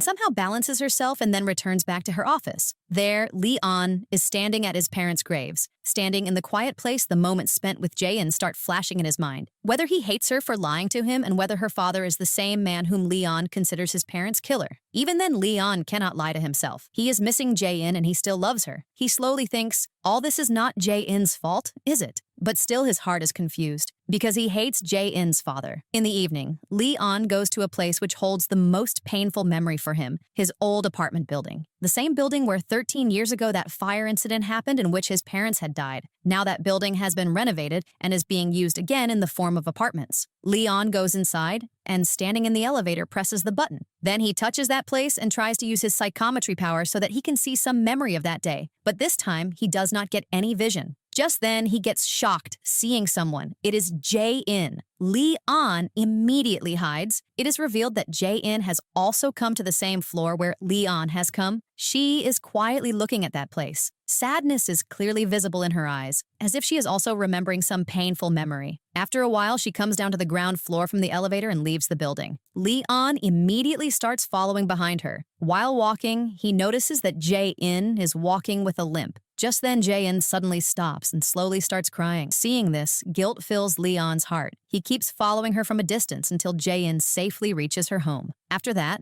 Leon himself returns back to his apartment. A short while after coming home, his doorbell rings. Upon opening the door, Dae-bong is standing in front. He has just come to check on Leon's condition. Leon finally opens his heart in front of his best friend. He says sadly, "I really love Jae and I had promised her that I will make good memories with her." Then he says with guilt, "But instead of making her happy, I hurt her." There in her room, Jae-in gets Jisoo's phone call. Jisoo asks, "Do you know where Sung-mo is?" Jae-in then also tells her about the fight that happened with Leon. She says confusedly, "I do not understand if everything was going to end up like this in the end, then why did Sung-mo introduce me to Leon at all?" Just then Jae-in remembers another thing. In the morning, she had a meeting with Sung-mo. Sung-mo had told her, "I know your father is not guilty." Then he had told Jae-in, "Keep patience. Soon the truth will come in front of everyone." And he had also said that he is going somewhere to find the real culprit of the fire incident. After the call ends, Jae-in leaves the office and starts going towards Leon's apartment. But on the way, she collides with Gun-tae and her phone falls from her hands. Meanwhile, Jisoo calls Leon. She tells him Sung-mo is perhaps looking for his mother right now. Jisoo tells another shocking thing. Sung-mo's mother is still alive and has been using fake identities for years. Those were the same identities of those women whose dead bodies were found in suitcases. Jisoo believed Sung-mo's mother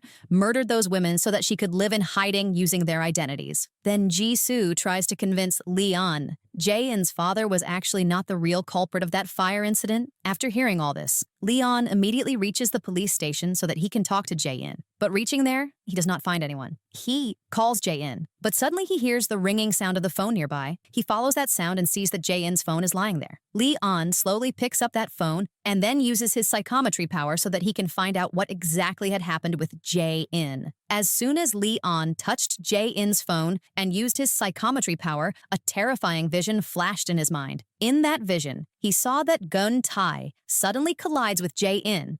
and then immediately grabs her forcefully. The very next moment, he covers her mouth and nose. Jae-in struggles, but in a few seconds, she faints and Gun-tae takes her away from there. On the other side, in a dark and deserted place, Jae-in is lying inside a long wooden box. Her hands are tied tightly and one leg is chained to the box. After a while, when her eyes open, she gets confused and starts looking here and there in shock. Just then, she sees that Gun-tae is slowly coming towards her. Jae-in immediately gets panicked. She slowly remembers what had happened. When she had left the office, she had collided with Gun-tae on the road. And before she could understand anything, Gun-tae had grabbed her and covered her mouth and nose until she went unconscious. Now, understanding everything, Jae-in's eyes get filled with fear. Just then, she realizes another thing. The man who stabbed Leon was also Gun-tae. Gun-tae then takes out a hammer from his bag. Seeing that hammer, Jae-in gets even more scared. Gun-tae bends on the floor without saying anything and starts hammering a large nail with which he chains Jae-in's other leg too.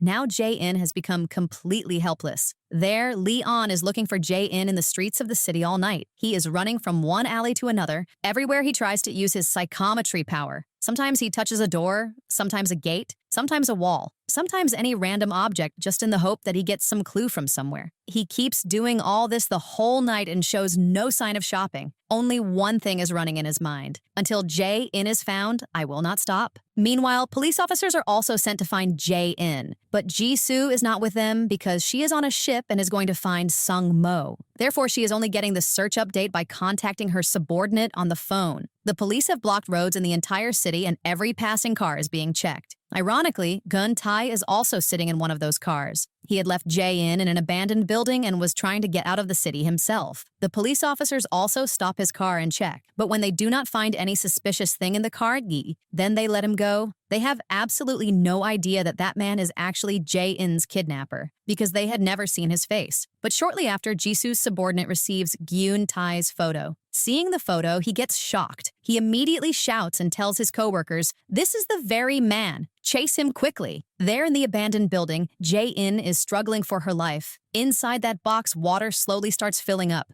Then Jae-in understands what Gun-tae's plan was. He wanted to kill her by drowning.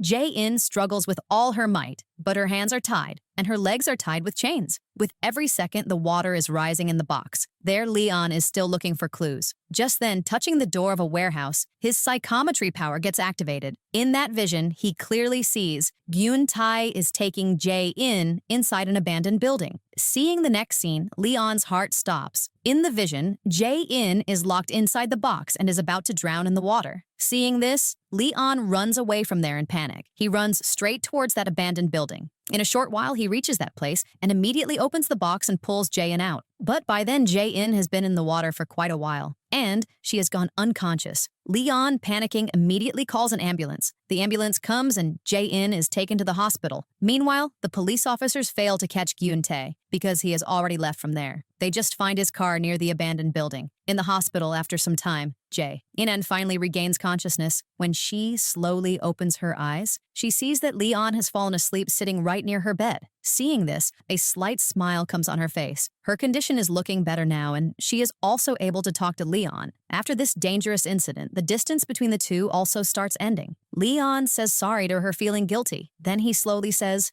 "I have come to know everything. Your father was not the real culprit of that fire incident." The next morning, Jisoo returns back to Seoul and goes straight to the hospital to meet Jae-in. She tells her, the police are still looking for Gun-tae. The fingerprints found from his car are being traced. Now slowly Jisoo, Leon, and Jae-in start understanding one thing. This entire case is actually connected to the fight between Sung-mo and Gun-tae. Therefore, if the truth is to be understood, they will have to know Sung-mo's past. All three decide, we will find out where Sung-mo used to live before the fire incident 13 years ago and how his life was. Also, they wanted to find Sung-mo's mother, Yeon-ju, too, because they thought perhaps only she could tell us the real story between Sung-mo and Gun-tae. Before leaving, Jisoo, getting a little emotional, says to Jae-in, "Forgive me, because of my father, an innocent man like your father was arrested." A few days later, Jae-in is discharged from the hospital and comes back to her work. That same day, Jisoo comes to the police station and announces that she will continue the investigation from here. But there is a twist. It is revealed that Jisoo has quit her team, and now she wants to investigate this case on her own.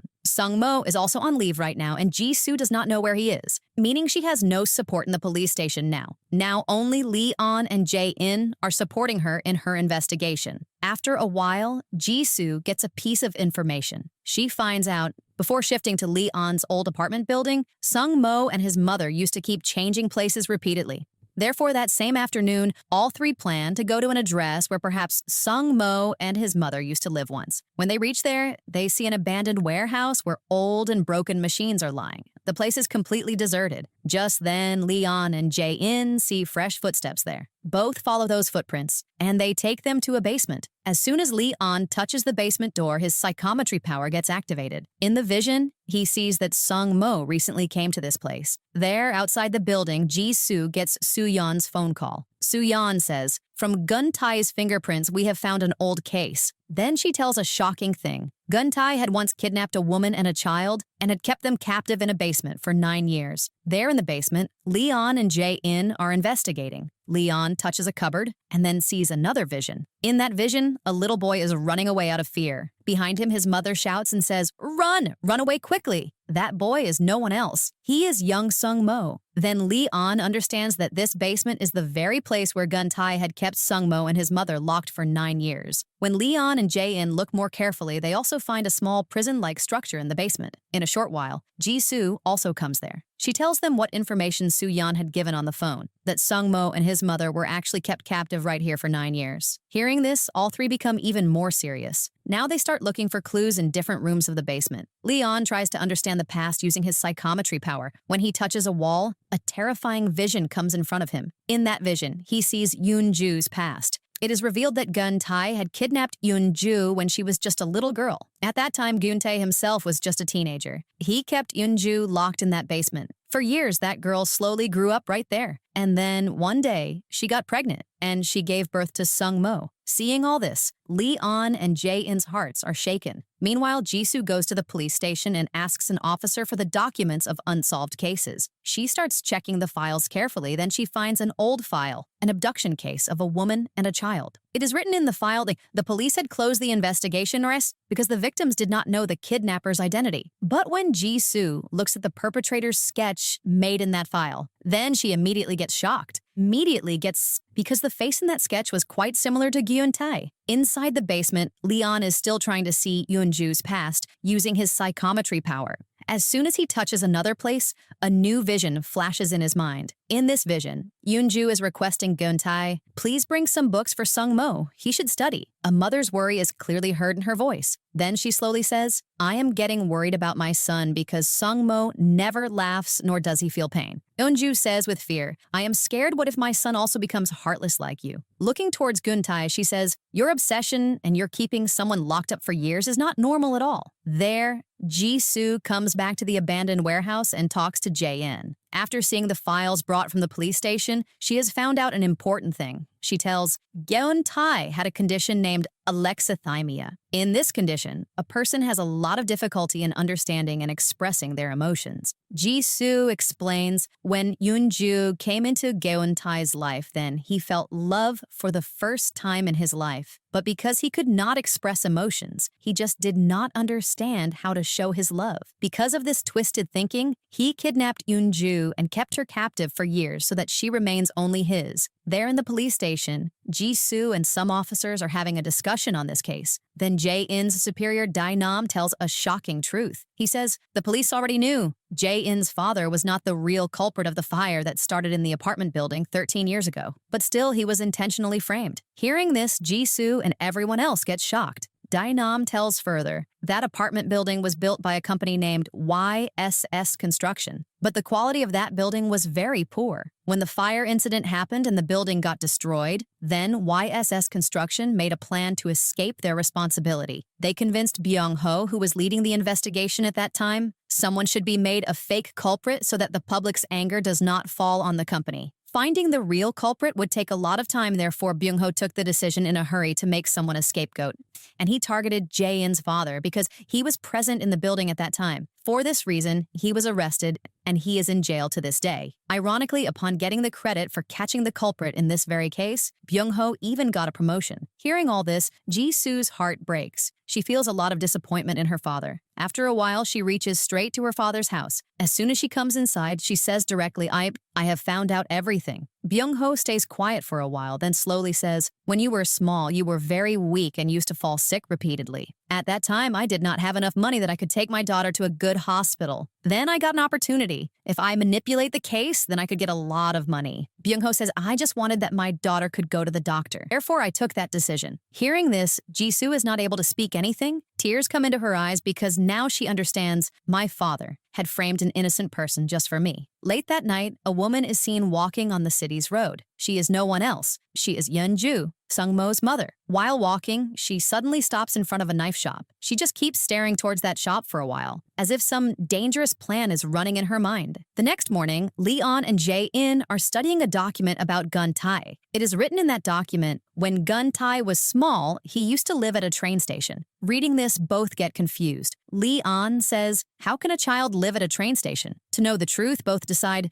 "We will go to that train station and check ourselves." When they reach there, they find out that station has now become abandoned and has been lying closed for many years. The place is completely deserted. Both look here and there for a while, but they do not see any person. Just then, suddenly, their eyes fall on a bag lying on a bench. And seeing this, both look towards each other in surprise. Because how did this bag come there at that deserted station? When Leon and Jae-in open the bag lying on that bench, then looking inside, both are left surprised. Chains are kept inside the bag, and along with it, there is also a photo in which Sung-mo and Yoon-ju are seen standing together. Seeing this, Leon immediately says, "It seems this bag belongs to Gun-tae." They are just checking the bag when suddenly the sound of someone's footsteps comes. A man wearing black clothes is coming walking towards them. Leon and Jae-in hide immediately. But just then, something strange happens. That man suddenly stops, then turning his body starts running fast. While running, a knife falls from his hand. Leon immediately picks up that knife, touches it, and uses his psychometry power. As soon as he sees the vision, he gets shocked. That man was actually not a man. She was Yoon-ju, Sung-mo's mother. There, while running, Yoon-ju suddenly falls and becomes unconscious. Jae-in, who is chasing her, finally catches her. At this time, in another place, Sung-mo is also in that same abandoned train station. He has actually come to meet Gun-tae. He knew, my father will be somewhere right here, because this is the very place where Gun-tae had once been kept captive. The truth was that when Gun-tae was small, he too was kidnapped and kept locked in this same abandoned train station. Because of enduring captivity and torture for years, he slowly became a heartless person, who later himself started kidnapping people and hurting them. After a while, Sung-mo finally finds Gun-tae. As soon as both come face to face, a violent fight immediately starts. There in the car, Jisoo gets Leon's phone call. Leon tells her, it seems there are two different parts of the train station, and Sung-mo is on the other side. Hearing this, Jisoo immediately sets out towards the other side of the station.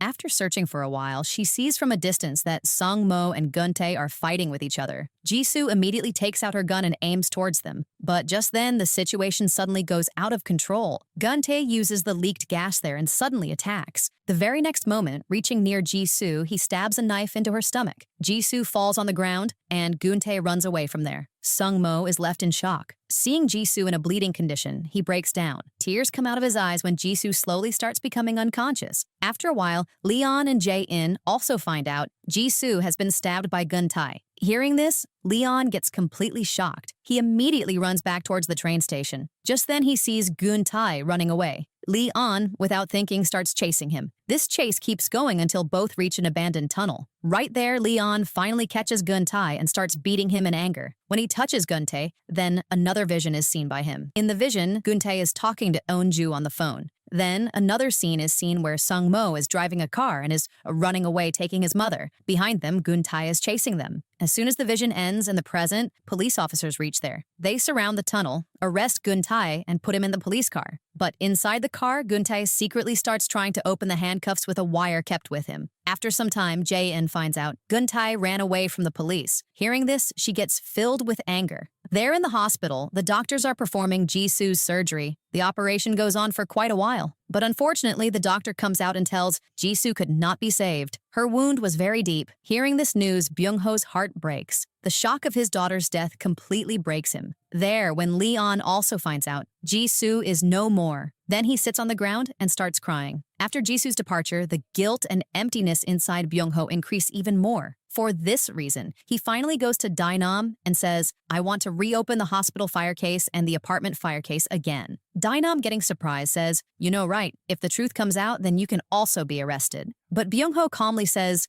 I do not care about that now, I just want to do the right thing once for my daughter. Meanwhile, in the police station's interrogation room, Jae-in is interrogating Eunju. Eunju slowly starts telling her old story. She says, when Sung-mo and I escaped from that basement, then both of us thought, perhaps our life will become normal now. Therefore, both of us shifted into a small apartment. But look at our bad luck. After a short time, Guntae found us there too. Out of fear, Eunju and Sung-mo have to change places again. To hide her identity, Eunju takes another big risk. She starts using the names of those women who were found dead in the suitcase, and with the new identity, starts doing a nurse's job in the hospital. Everything was looking a little normal. Just then, one night, suddenly a call comes on her phone. As soon as she picks up the phone, her breath stops. On the other side of the phone is Guntae. Eunju blurts out in shock, how did you get my number? But Guntae's voice is absolutely cold and dangerous. And then he tells another terrifying thing, the women whose identity you are using. I myself have killed them all. On the phone, Guntae says directly, I want to meet you. Eunju immediately refuses, but Guntae threatens her. If you do not come to meet me, then I will kill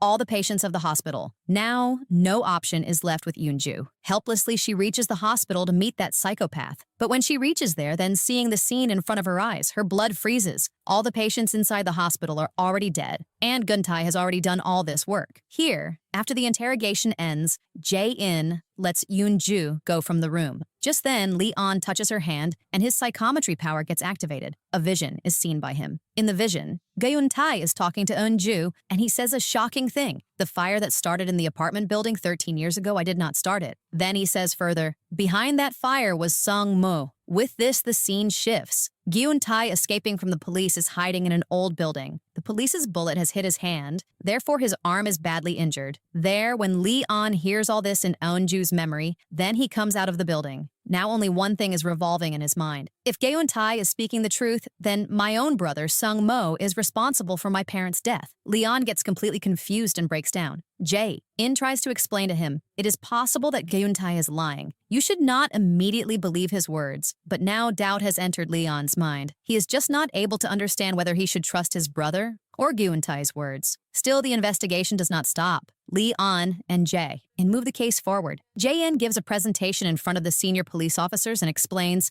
the apartment fire incident and the hospital fire incident are actually connected to the same chain, and in the midst of all this, one name is coming up again and again, Guntae. She also says Guntae's son Sung-mo can also be involved in these incidents. Hearing this, all the police officers sitting in the room get shocked. After this, the police start checking all the security cameras of the city so that Sung-mo's location can be found. After some time, Sung-mo is seen walking on the road in an area in the footage. Tracking his movement, the police start marking on the map which places he had gone to. In one footage, Sung-mo is seen entering a motel. Seeing this, Leon, Jae-in, and Dae-nam immediately set out towards that motel. But when they reach there by then, Sung-mo has already left from there. Now Leon decides to use his psychometry ability. He touches a desk inside the room, and immediately a vision is seen by him. In the vision, Sung-mo is standing in that same room and is looking at a map placed on the wall. He has put marks on some specific places on that map. There, Jae-in and Dae-nam check the trash bag lying in the room so that any clues left by Sung-mo can be found. They find a medicine bottle there which Sung-mo had thrown. They keep that bottle as evidence for the investigation. Leon tells Jae-in and Dae-nam about his vision. I saw in the vision, Sung-mo was looking at a map placed on the wall,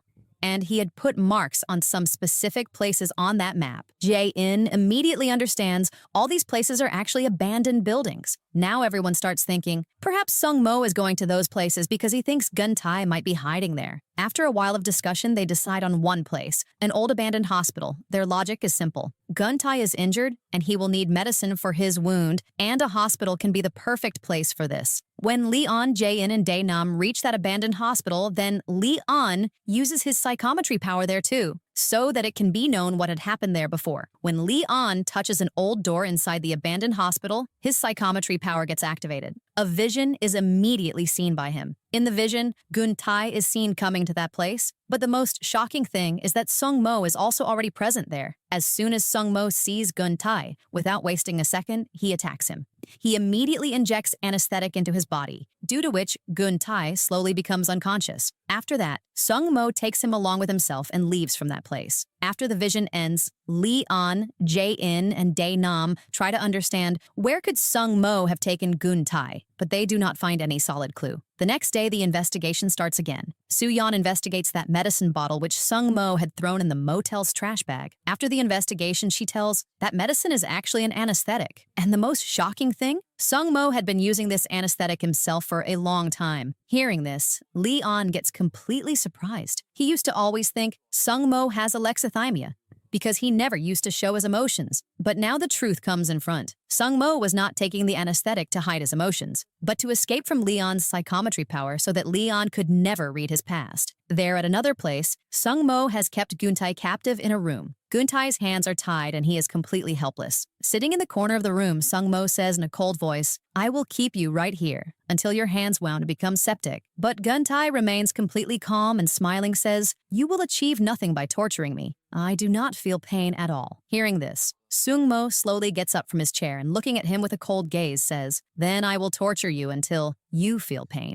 After that, Sung-mo drags Gun-tae and takes him to the bathroom and starts repeatedly drowning his head in the bathtub's water. After a while, Gun-tae starts panicking because his breath starts stopping and pain starts happening in his respiratory tract. Seeing this, a slight smile comes on Sung-mo's face. Gun-tae panting says, "I do not feel pain, but panic is a different thing. Not being able to breathe, that is different from normal pain." Here in the police station, Jae-in and her team are still investigating the case. Just then, suddenly Sung-mo himself reaches the police station. Seeing him, Jae-in, Lee-on, and all the police officers present there get shocked. They just cannot believe Sung-mo came back so easily. Leon moves towards him in anger, just as he is about to confront him. Just then, Sung-mo stops him right in the middle and says in a calm voice, "I have come to give my statement today, and I am ready for interrogation." After this, Jae-in and Sung-mo go into the interrogation room. During the interrogation, Sung-mo tells, "I had a fight with Gun-tae because I wanted to save my mother." He says, "My mother and I kept running from one place to another for years, just to escape from Gun-tae." Jae-in immediately asks, "Where is Gun-tae now?" But Sung-mo refuses to give a direct answer. Then he gets up from his chair and says, "That is it. The interrogation ends right here." Seeing this, Lee-on gets filled with anger and disappointment on the inside. Going into the hallway, he stops Sung-mo and grabs his hand in anger. And then, for the first time, Lee-on is able to see Sung-mo's past because Sung-mo had stopped taking the anesthetic. In the vision, Lee-on sees Gun-tae is a captive tied up in a room. His hands are tied. Seeing this, Lee-on gets completely shocked. Now he finds out Sung-mo has kidnapped Gun-tae. But the problem is that he does not have any solid evidence. Therefore, he and his team, even after wanting to, are not able to arrest Sung-mo. And helplessly, they have to let him go. Before leaving the police station, Sung-mo goes into his mother's cell and takes her along with him. Lee-on and all the police officers standing there just quietly keep watching the mother and son leaving from there. Taking his mother, Sung-mo reaches straight to his apartment, but it does not take much time. After a short time, Lee-on and Jae-in also reach that apartment. As soon as they go near the parking area, Lee-on touches Sung-mo's hand again. As soon as the contact happens, his psychometry power gets activated and a small vision is seen by him. In that vision, a view of some buildings of the city is seen by Lee-on, as if someone is looking at them from some rooftop or window. As soon as the vision ends, Sung-mo, looking directly towards Lee-on, says, "You want to talk to me personally, right? Let's go outside." Both come near the parking lot and stand. Lee-on asks a direct question. "Where is Gun-tae, and have you killed him?" But Sung-mo remains quiet. He gives no answer. Seeing this, Lee-on's anger bursts out. He straightaway throws a punch on Sung-mo's face and leaves from there without saying anything. As soon as he sits in the car, Lee-on's mind goes back to that vision. He remembers, "I had seen a specific view of some buildings in Sung-mo's memory." Then an idea comes to him. Lee-on thinks, perhaps those buildings are the same view that Sung-mo was looking at standing somewhere, and it is possible that is the very place where he has kept Gun-tae as a captive. The next day, Leon and Jae-in make a plan to find that place. They open the city map, and Leon starts marking on the map whichever buildings he sees in his vision. Then both go to those buildings one by one, and climbing on the rooftop they check is the same view found from there which was seen in the vision. After checking many places, finally they find almost the same view from the rooftop of one building. But Leon feels something is missing. He says the view is the same, but the distance is looking a little different. Just then, his eyes fall on another building standing nearby. Looking at that building, Jae-in says, "This is the same apartment building where the fire incident happened years ago." Hearing this, both get completely shocked. Now they understand when Sung-mo was looking at those buildings, then he was inside this very apartment building. And the highest possibility is that he was in apartment number 702, the same apartment where those 4 women lived whose murder happened before the fire incident. Understanding this, Leon and Jae-in immediately raid that apartment building with police officers. The police enter straight into apartment number 702 and start checking every room carefully. After a while, they find Guntae in a room. He is lying unconscious on the ground. There are marks of injuries and torture on his body. But the good thing is that he is still alive. Immediately, the medical team is called and Guntae is sent to the hospital. When Leon is coming out from there, his hand accidentally touches the door. And at that very moment, another vision is seen by him. This time, it is a scene of the past, when Sung-mo was just a teenager. In the vision, it is seen Sung-mo had found out Guntae is going to come into my apartment so that he can forcefully take Yoon-ju along with him. Therefore, Sung-mo says to his mother, "Mom, you leave from here first. I will handle everything." His mother hesitates, but Sung-mo convinces her. As soon as his mother leaves from there, Sung-mo goes straight into apartment 702. The 4 women there are sitting drinking tea and talking at that time. Seeing Sung-mo, they smile and say, "Call Yoon-ju. We will all drink tea together." But Sung-mo calmly says, "Mom is busy. Therefore, I have come in her place." After a while, Guntae also comes into that apartment building. Sung-mo sees him walking in the corridor when he is going towards his apartment. But when Guntae reaches the apartment, then he does not find Yoon-ju there. Therefore, in anger, he leaves his suitcase there and goes back. When Sung-mo feels the situation has become safe, then he comes back to his apartment. There he finds Gyun-tae's left behind suitcase. In curiosity, he opens the suitcase. He was completely shocked. Inside the suitcase, there is a burnt dead body, some lighters, and a knife. Along with it, there is also a wallet. When Sung-mo opens the wallet, then Yoon-ju's identity card is found in it. At that moment, Sung-mo understands his father's complete plan.